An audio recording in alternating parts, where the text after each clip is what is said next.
teman-teman, kita berjumpa kembali dalam program Bincang Desain. Gak terasa kita udah tiba di episode yang ketiga dan senang sekali saya Eci bisa kembali mengajak sahabat desain untuk berbincang-bincang dengan desainer interior kita yaitu Mbak Melati Danes.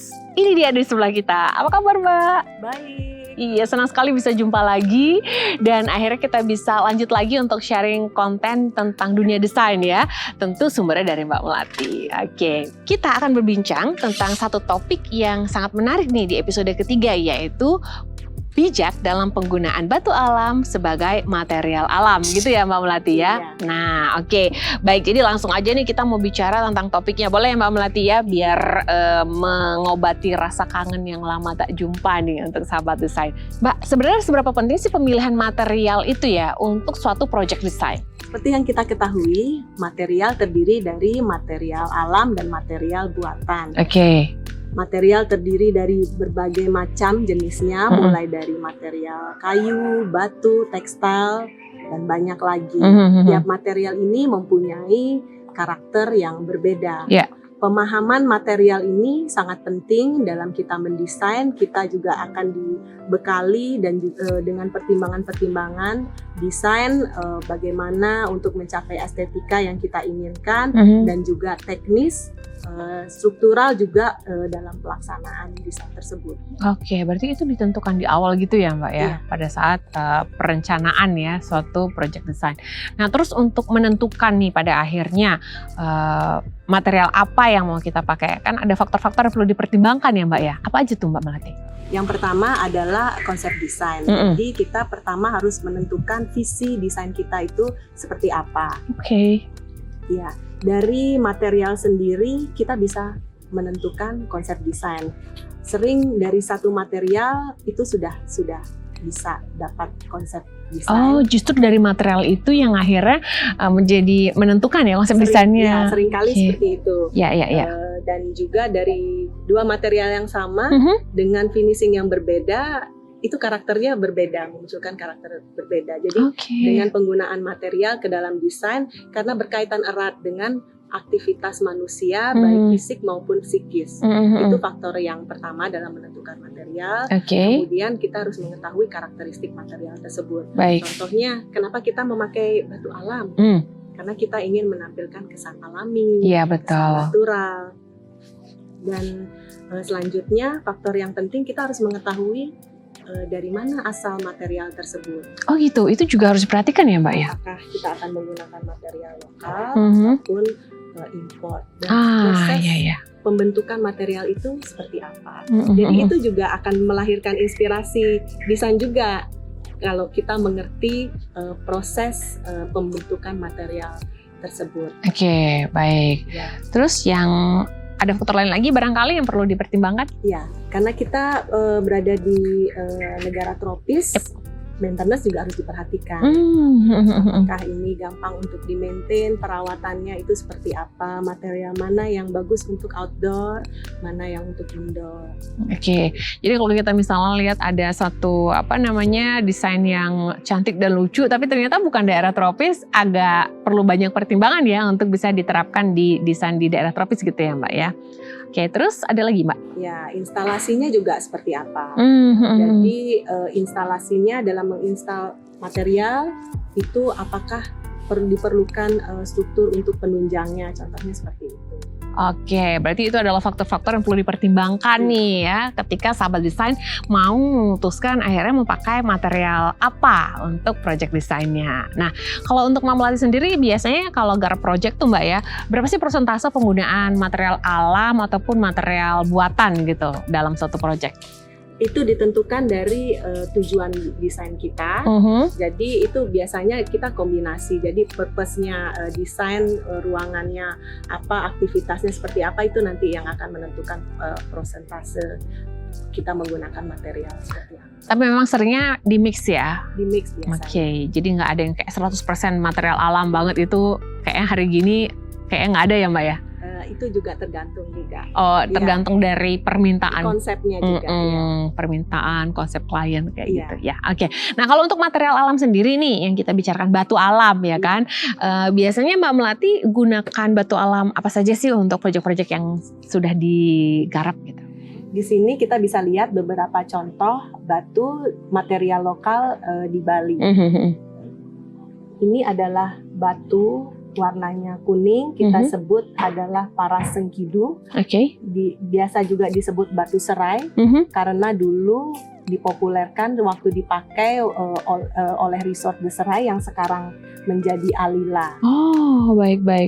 Dulunya batu ini kuantitinya kita bisa menemukan dalam jumlah banyak, ukuran besar, tapi lama-kelamaan dalam bentuk potongan-potongan, dan sekarang sudah hampir jarang. Dan ini biasa dipakai untuk dinding. Oh, itu untuk dinding ya. Batu-batu ini memang untuk bahan bangunan dan biasanya untuk finishing. Baik, ya finishing ya. Finishing. Kalau ini adalah batu grane. Ya. Itu warnanya kayak agak ungu gitu ya, Iya, Mbak? warnanya ini agak ungu, juga agak pink.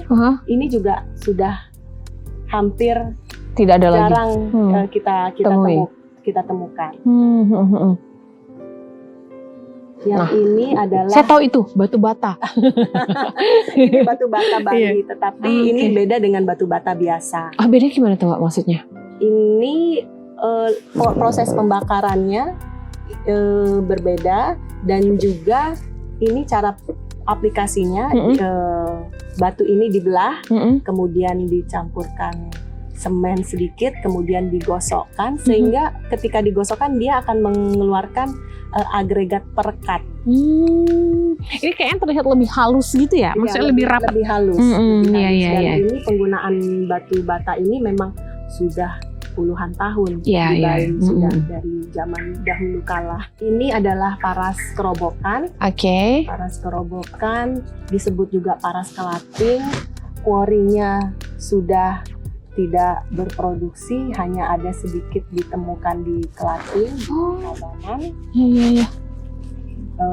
Batu ini keras, warnanya gelap, biasa untuk dinding juga kita dipakai. Ini ada batu silakarang. Itu agak hijau-hijau dikit ya? Iya, batu silakarang agak kuning, batu silakarang kuning, dan batu silakarang abu-abu. Oh, itu sama saudara. Ini di bagian atasnya, ini di bagian bawahnya. Kalau mau di mix gitu maksudnya? Waktu kita menggalinya. Oh, waktu menggali. Di lapisan yang atas, dan ini yang lapisan bawah ya. Jadi yang lapisan bawah dia agak jauh lebih terang warnanya ya. Batu ini populer dulu, pura-pura di bangunan-bangunan suci dibangun dengan menggunakan material batu yang ini, batu silakarang dikombinasikan dengan batu bata Bali. Baik. Bahkan sampai diekspor. Tetapi sekarang jumlahnya juga sudah jarang, terbatas. Waduh. Kalau kita menemukan berbentuk potongan-potongan. Nggak ada yang dalam jumlah besar gitu ya? Tidak dalam bentuk potongan yang slab yang besar. Sip. Selain itu ada material, yaitu material limestone. Warnanya putih, porinya lebih besar. Baik. Kita menggunakan material ini untuk cladding dinding. Sip. Terus ini adalah batu pink dari Sangsit. Iya, itu warnanya pink ya? Pink, mirip dengan ini. Tapi paras grana ini lebih keras dibanding dengan batu pink dari Sangsit ini. Jadi kalau kita mengukir, ini ukirannya lebih fine dibanding yang batu paras grana. Baik ya. Itu juga udah mulai jarang ditemukan? Jarang ditemukan. Kita menempatkan ini di suatu proyek kita karena memang lokasinya di Bali Utara. Jadi kita menggunakan material batu pink ini untuk entrance sebuah restoran, memang di feature. Jadi khasnya Bali Utara, dan juga ukiran adalah ukiran khas dari Bali Utara. Baik. Bagaimana kita juga mempromot lokal kapabilitas dan lokal material. Baik. Terus mana lagi nih mau dijelasin? Ini adalah batu lava stone, batu candi. Berasal dari lahar Gunung Agung yang mendingin. Biasanya diambil untuk bahan untuk bangunan suci, Oke. untuk merajan juga, untuk pura. Oh itu ya berarti ya. Iya. Oke. Kalau dulunya pakai itu, ya kan Mbak ya, yang tadi dibilang itu dulunya untuk merajan. Dulu.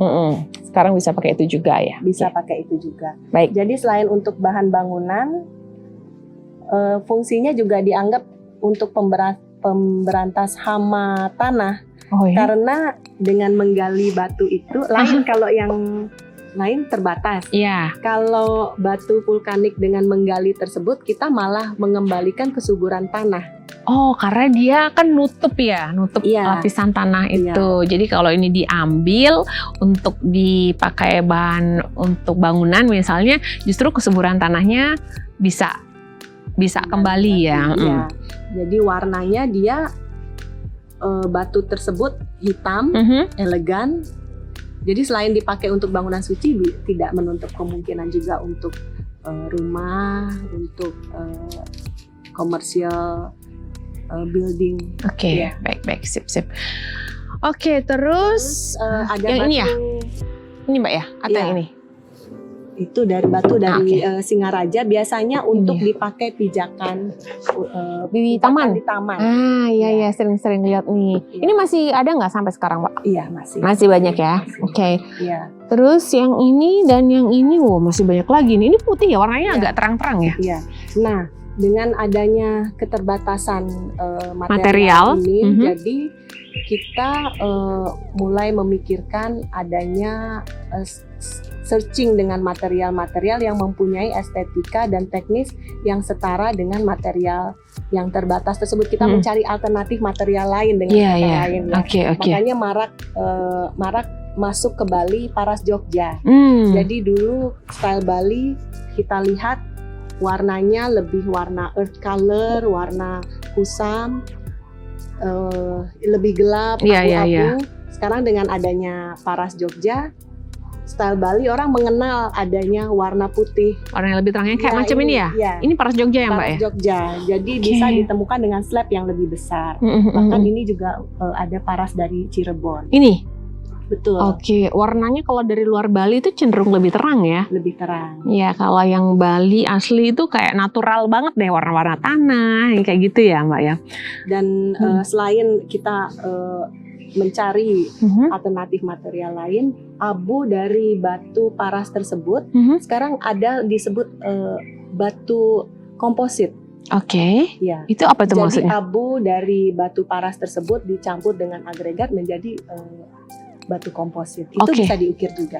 Berarti kayak untuk solusi gitu ya, karena bahannya terbatas, bahan alamnya terbatas untuk batu-batu tertentu. Gimana nih solusinya supaya bisa tetap menggunakan batu tersebut gitu ya Mbak ya, sebagai finishing kayak gitu kurang lebihnya? Iya, betul. Oke. Ya, bahkan juga ada, ini karena yang dekat-dekat kita ini mencari untuk lantai, kita mencari alternatif, contohnya material marmer Tulung Agung yang karena dekat dengan Bali, Tulung Agung, dan marmer ada juga marmer dari Jawa Barat, Citata. Tetapi sekarang quarry-nya juga sudah terbatas. Kita lebih kenal Citata sekarang di Sulawesi. Oke. Kalau pemilik proyek lebih ini juga menginginkan material mengimpor, itu ada ini ya Mbak ya? Iya. Ini saya lihat juga dari tadi ini tipis banget nih ya. Tipis banget. Ini veneer ya. Veneer stone veneer kita sebut dari India. Oke, nggak cuma gigi di veneer. Hanya 2 mili. Oh iya, tipis banget. Tipis banget ya Mbak. Tapi tetap bagus ya kalau nanti diaplikasikan gitu untuk finishing. Iya. Jadi salah satu solusinya memang dengan desain. Jadi contohnya dengan dinding kita tidak memakai slab yang tebal-tebal, kita memakai lebih tipis. Oke, baik. Ini juga bisa menjadi solusi ya. Baik. Oke. Jadi ini beberapa bahan alam atau material alam, khususnya sih yang kayak lebih ke batu gitu ya Mbak ya, yang biasanya Mbak Melati pakai ya untuk project-project gitu ya. Selain itu ada juga ya material alam lain selain batu yang dipakai ya Mbak ya. Oke, mungkin nanti next episode kita bisa ngobrol lagi untuk material selain batu gitu ya. Oke, baik gitu loh sahabat desain. Jadi kan lebih terbuka gitu kan wawasan kita, ternyata banyak banget ya material alam yang bisa kita gunakan dan bagaimana solusinya gitu ya untuk bisa tetap menggunakan material alam walaupun yang sudah agak langka atau sudah sangat terbatas jumlahnya untuk bisa tetap digunakan gitu. Ya, memang kita sekarang saatnya untuk mengangkat material lokalitas, lokal kapabilitas, tetapi kita juga harus mengetahui ketersediaan bahan tersebut dan membangun kesadaran juga berbagai pihak mengenai itu. Jadi bagaimana kita sebagai desainer juga bisa mengangkat value dari batu-batu yang sudah langka ini. Juga contohnya bagaimana kita menempatkannya. Saya ada suatu proyek juga mendesain suatu restoran.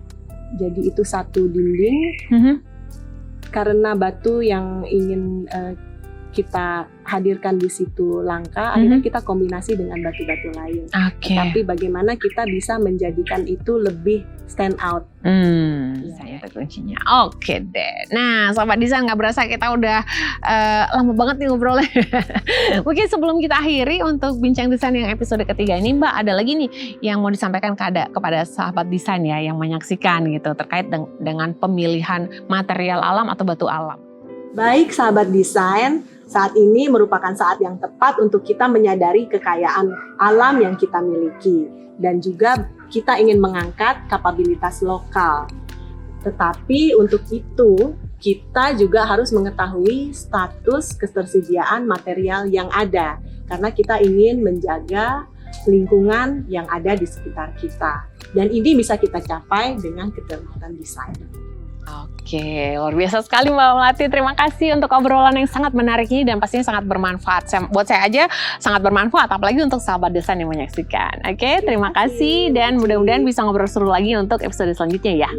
Oke, jadi sahabat desain, sampai di sini dulu perbincangan kita untuk bincang desain episode yang ketiga. Semoga perbincangan ini bermanfaat untuk kalian. Nantikan episode selanjutnya dengan topik yang gak kalah menarik lainnya. Saya Eci dan Mbak Melati Danes. Kita pamit ya. Sampai jumpa di bincang desain selanjutnya. Bye!